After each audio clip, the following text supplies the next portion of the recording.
কবুতর প্রেমীদের কাছে সিরাজি খুবই জনপ্রিয় একটি কবুতর।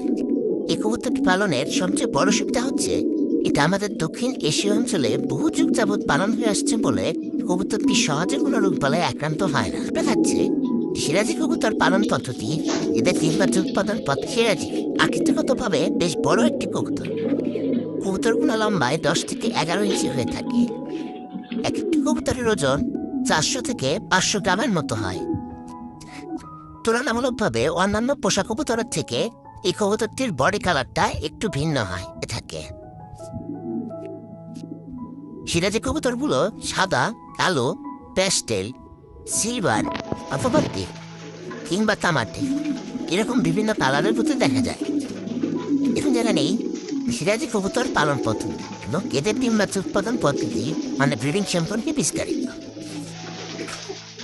সিরাজি কবুতর পালতে হলে আপনার লাগবে একটি খাঁচা। অন্যদিকে আপনি ছাড়া অবস্থায়ও এই কবুতরটি পালতে পারেন। যেহেতু সিরাজি খুব ভালো উঠতে পারে না, তাই অধিকাংশ মানুষই এদের খাঁচায় পালন করে। সিরাজি কবুতরের জন্য সঠিক আকৃতির খাঁচার মাপ হলো 24 ইঞ্চি বাই 24 ইঞ্চি বাই 20 ইঞ্চি।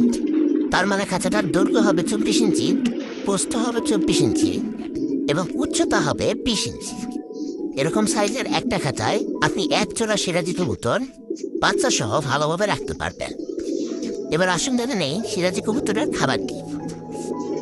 সিরাজি কবুতরের খাদ্য তালিকা অন্যান্য কবুতরের মতোই, তবে এই কবুতরটি স্বাভাবিকের থেকে একটু বেশি পরিমাণে খাবার খায় যেহেতু এরা আকৃতিতে বড়।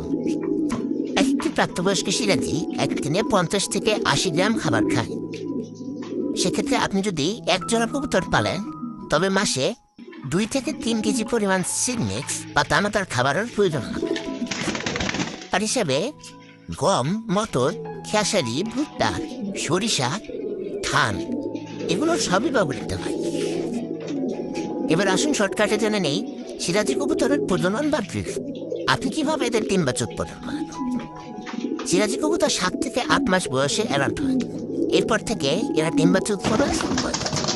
প্রতিজোড়া সিরাজি বছরে প্রায় 5-6 বার বাচ্চা উৎপাদন করে।